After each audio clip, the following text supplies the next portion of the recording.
Yo, what up? It is the 2nd of May, 2024, and it's currently 10:40 p.m. on a Thursday. And I'm not tired today. I'm glad to be able to say. It's kind of worried because early today I was a bit tired. I don't know. I feel like I was just fatigued for some reason during, like, yesterday and today. A little bit today. Might be, I don't know. I feel like I haven't been doing that much work. I feel like that's like patting myself on the back too much. I guess, I don't know. I don't know. I think sometimes it just happens. It's probably what happened. And I have all these items. Are any of these things pink? This retro clock is pink. Oh, it's a red clock. I don't think that's pink. What I meant was that it looks kind of pink. Like it could maybe be pink. But, no, it's very explicitly not pink. I'll buy medicine. I don't know if Marina's sick, but might as well buy it just in case while I'm here. If I'm lugging around medicine, I can just keep it for, the next person that gets sick.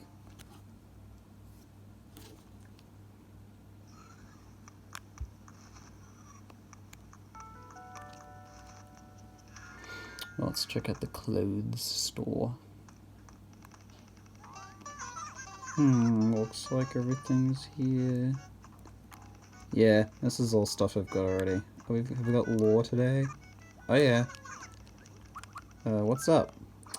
Well, the other night, Blathers, the museum guy, came running into the shop. How come? Hey, I wish I could tell you, because I don't have the slightest clue. One thing I can say, though, is that one was... Wait, what? Is that was one seriously bugged-out owl. He was totally flustered, and he picked out all these women's clothes. I was all like, whoa, who knew that he was into, plain dress-up? Whoa, Mabel, okay. Well, I, for one, had no clue whatsoever. I can't really say these things. It's not exactly politically correct. But, back in 2005, it was, I don't know if it was politically correct, but there wasn't a precedent. You can't blame them. Plus, that could also be Mabel's written, so even if that was done today, you could really, you could just say that that's, just her character. That makes me wonder, like, if they ever remade an Animal Crossing game, I'd assume that a lot of the dialogue would have to change. It's not a particularly, like, explicit series. As far as I know, there's no instances of swearing other than, like, the things that have been, like, incidents, of which there are, I think, 1 or 2. But, yeah, I don't know. I mean, they wouldn't remake this one, but it's just a little food for thought. If they remade this one specifically, I'd be very surprised, because it's not... I don't think it's the best-selling one, other than New Horizons, which obviously sold the most. Hey, I still have no clue what makes you tick. Seriously, what kind of person would you say you are? I'm funny! No, you hear me? No, not good enough. You gotta become more muscle-bound. Funny people can be muscle-bound. I actually want to look. Let me see. Because Nintendo have made decisions for remakes based off of sales before.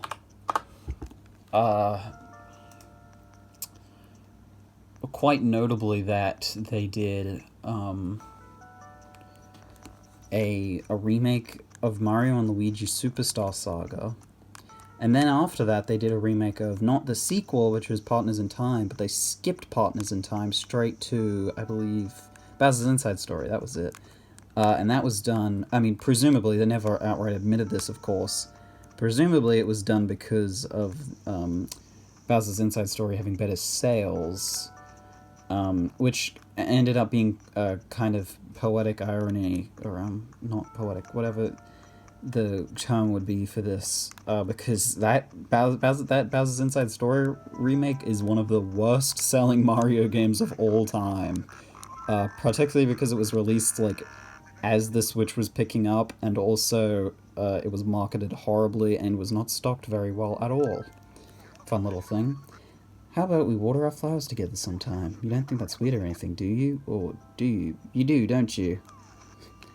Oh, Peewee. I'd love to water flowers with someone. That would mean that I wouldn't be watering all of them myself. And I've got hiccups. Which is another thing.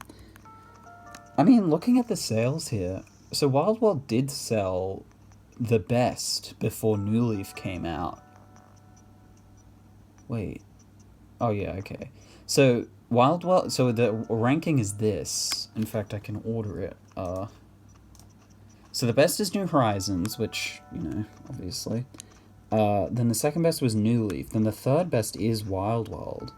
And if you want to make the argument that, like, oh, New Leaf's too recent for them to do a remake of, I could see them doing a Wild World remake. I mean, it's not completely impossible. I'm not gonna, like, bank on it or anything. I'm not gonna put all of my eggs in this very specific basket, because that's never a good idea. Personally, I always have the policy going into every single Nintendo Direct of Donkey Kong or Pikmin, but not both. I'll get into that in a sec. Hey mate, I've got a great idea. Let's throw a party, you and me. What do you mean, where? At your house, it's huge, duh. Okay, well, kind of tried to say that in an insulting way, almost. That was just a bit that I started, which was, I just started saying that before every Direct. I would say, I'm expecting Donkey Kong or Pikmin, but not both. I think it was inspired by, they do those, like, bingo cards, but I thought those were stupid because they were always way too specific. So I have one singular prediction, and that prediction is, Donkey Kong or Pikmin, not both. And I think it's a pretty good prediction. And you know what? It's been right a couple of times. You know, the last Direct, proper Direct, they had Mario vs. Donkey Kong remake, and they didn't have Pikmin. So, I mean, I don't know what else you could even add to that. The other day I was dancing to Tango while eating apple dumplings. It was a feast of dancing, but it kind of made my belly churn. So yeah, that's my little, thing. And you know, it's not even like Donkey Kong or Pikmin are two of my favorite Nintendo franchises, or they're not my two favorites. So I have no idea why I started that in particular. I just think it's funny, mostly. The idea of predicting the fact that they are going to do one or the other of two things that are very unlinked, other than the fact that they're both, like, from Shigeru Miyamoto, which is, like, not that strong of a link at all, really. But you know, they need to do a new Donkey Kong game, like a proper new Donkey Kong game. The last Donkey Kong game the full-on Donkey Kong game was Tropical Freeze, and that came out in 2014, so it's been 10 years since a Donkey Kong game, not counting the port of Tropical Freeze and also the remake of Mario vs. Donkey Kong, because even if that did count as its own game, which it doesn't because it's a remake, it also is a Mario game and not a Donkey Kong game, at least in my opinion. I mean, it's kind of a weird case, because the Mario vs. Donkey Kong game, that game is based off of the, like, movement and physics from the game Donkey Kong on the Game Boy, which is called, by most people, Donkey Kong 94. And that's weird in of itself, because that game is sort of initially marketed like it's just a Donkey Kong port of, like, the arcade game, but on the Game Boy, but it isn't. It's its own full game. So, technically, you know, if you count Donkey Kong 94 as a Donkey Kong game, and Mario vs. Donkey Kong is basically just a sequel to that game, then Mario vs. Donkey Kong would be considered a Donkey Kong game. I think that's a very stupid line of logic, though. And I'd even argue that Donkey Kong 94 itself is technically a Mario game because you play as Mario. But then the original Donkey Kong arcade game is also you playing as Mario. Does that not count as a Donkey Kong game? Oh, I don't know. You gotta help me, I'm like super panicky. If you find a danger shirt... Okay. A danger shirt. Well, let me go order one from Nooks then. Yeah, so I guess Mario vs. Donkey Kong is a Donkey Kong game. Not exactly what I'd be looking for in a Donkey Kong game. I mean, you know, I don't particularly care for remakes. I know I was just talking about a Wild World remake. But, I mean, it's an interesting novelty, but I kind of appreciate this game for being, for looking the way it does. The only thing I'd want out of a remake of this game is just adding more, like, things to do, but just sort of slap it on top of this base package, because I think it's very solid. Anyway, so yeah, I guess if you were to class Mario vs. Donkey Kong as a Donkey Kong game, then sure. But I want a brand new Donkey Kong game. And I'm personally not a huge fan of the Donkey Kong Country Returns and Tropical Freeze games. At least Tropical Freeze in particular, because I've actually played that one. I haven't played much of Returns. But the reason is I don't really like the movement very much. Like, you know, in the original Donkey Kong Country, you had sprinting and just walking, like in Mario. But then in, I have 201 shots. How many do I say I have? 200. Great. In, oh, where was I going with that? Fire. Let me think for a sec. Train of thought coming back to me. Mario vs. Donkey Kong. Donkey Kong Country. Yeah, so, like, the thing with the Tropical Freeze movement is, like, you're either walking really slowly or you're rolling, which is really fast. And I appreciate the rolling being fast. It's cool for, like, if you want to try and just speed through the game, which I think is fun. I just wish there was a more intermediate, like, speed like they had originally. And, like, turning is really slow and kind of awkward, and there's a much larger emphasis on, like, breaking the flow of gameplay through a lot more, like, cinematic stuff, which I will say, it's a great looking game, and its cinematic elements are great, its music is great, all of that. It's just, I don't know, I can't really get over, like, the actual, oh yeah, I didn't actually get the show, what am I doing? I just kind of can't get over the movement. I just really don't enjoy it. Also the bosses, I hate the bosses. I really don't like it when 2D platformers in particular try to, like, hyper extend the length of very basic bosses, because it sort of feels like it's trying to do, you know, like how, I mean, I'd say Dark Souls kind of led in that sort of, you know, thing of making boss fights, like, super, you know, actually dangerous and, like, threatening, and, you know, have these really long, drawn-out, battles. I don't know if I would confidently say that that's the influence of that exact trope, or if I'm just, you know, kind of making links where there aren't any. But, I don't know, putting that into games to me just doesn't work. Or, 2D platformers games, of Dark Souls as a game. Buddy, I can't tell you how grateful I am that you got me that medicine. I'm back to my normal self again, and I owe it all to you. That's why I want to give you this little token. An exquisite rug. Wow, thank you. But yeah, I don't like it. I mean, I like Sonic, 2D Sonic, and those games do good, like, bosses. What I like about those bosses is that if you know how to fight them really well, you can beat them, like, super quickly. But then I never played Sonic Superstars, which was, like, the latest 2D Sonic game. And that game, I saw, like, draws out the boss fights so much, and it just looks so ridiculously not fun. And I've seen people online be like, oh, I actually liked the longer bosses, which is fine, sure. I don't really see the line of logic there at all, personally. But, yeah, fine. But, like, I don't know. I just feel like if the bosses were like they were in the classic games, no one would be complaining. That's a thing. That's a thing that happens a lot, is that games will make really weird decisions, and then people will, like, defend them. But they always seem like decisions to me where, had the game not included it, no one would have complained to have included it. Oh, yay, my dreamer will be finished soon. You should come peek at it. I am in it right now. An example of that, though, of what I was just talking about, is in Pokemon Scarlet and Violet, which, you know, most recent main series Pokemon game, kind of I was gonna say accidentally. It's kind of on purpose. It wasn't on purpose. I guess it is an accident. Bad games.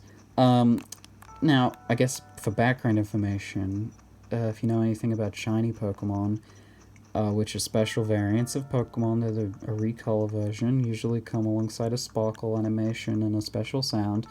You know, Pokemon usually has like wild encounters where you see you run into the tall grass, you see the Pokemon, and that's when you would see a shiny. They started doing a thing where Pokemon appear in the overworld and you encounter them there, and then in Pokemon Legends Arceus, which wasn't the first time they had overworld shinies, but for the sake of this just explanation, I will just use this as an example. They had it so that when a shiny Pokemon appears in the overworld and in Legends Arceus, it plays a sound that alerts you to where the shiny Pokemon is, which was good. And then if you find the Pokemon and you target it using the left trigger, it is a symbol to tell you that it's shiny. Very, very clear in what is a shiny.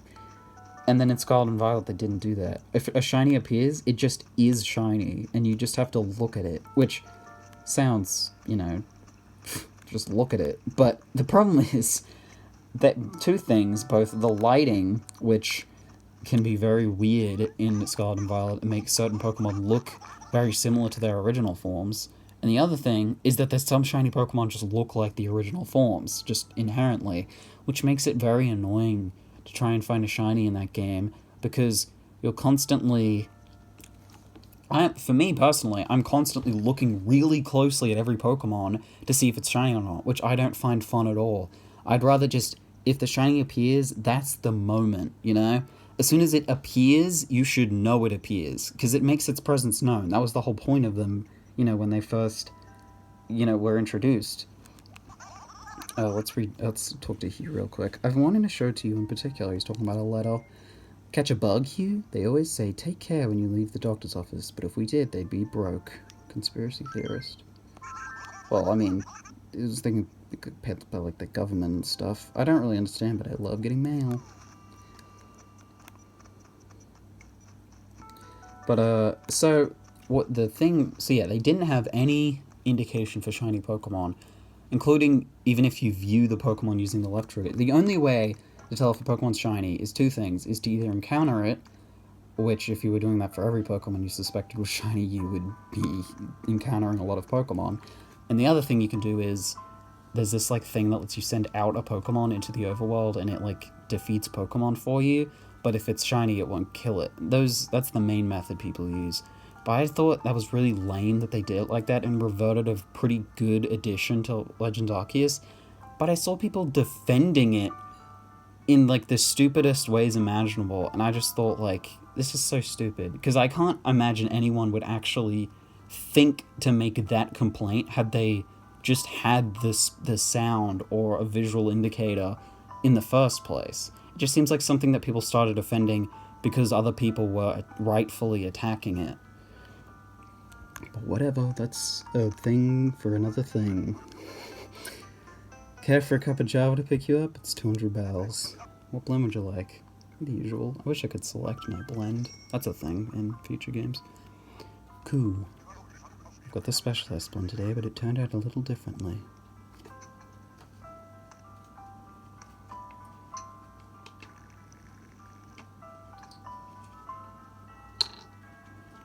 I'm gonna drink my own water while I'm drinking the coffee. There we go, at the perfect temperature to bring out the flavor, 176 degrees. One fresh brewed cup. Drink up. Thank you.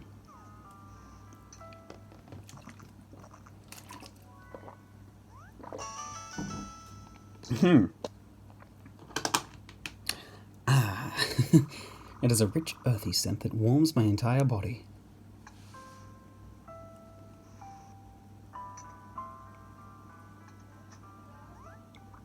Thanks. Yeah, but I just thought that whole thing was kind of stupid. Like, And it does feel like that kind of thing where, like, people are kind of trying to play devil's advocate and, like, want, you know, they just want to defend something for the sake of it, which is something I do personally. Like, you know, I'm kind of guilty of that. I generally play devil's advocate for stuff a lot because I think when I see someone complaining about something else, my instinct is to I question it, and I think that questioning manifests itself in, like, you know, taking pity on whatever the thing is that's being attacked. But it's not like if you were talking about, like, I don't know, I don't want to even say what I'm thinking of because I feel like it's kind of out of left, you know, out of pocket. You know, it's like a thing where I think it might be me having, like, empathy, or it might be me, like I said, I don't think it's a critical thinking thing, honestly. I don't even think I'm smart enough to be like that. I think I really just naturally, if I see something being attacked, like, okay, here's a good example. All those songs where it's, like, people talking about breaking up with their, like, toxic partner, but they don't do a detailed enough, real good explanation as to why the partner was bad. My default thought there is to just, like, not defend the partner, but just, like, question, like, the singer, I guess, you know. I don't know if that's a normal thing. It probably isn't. I'm probably very, I don't know. I don't really like those breakup songs in general because I think they're really boring and stupid, and also way too many people do them. And that's gonna be it for today.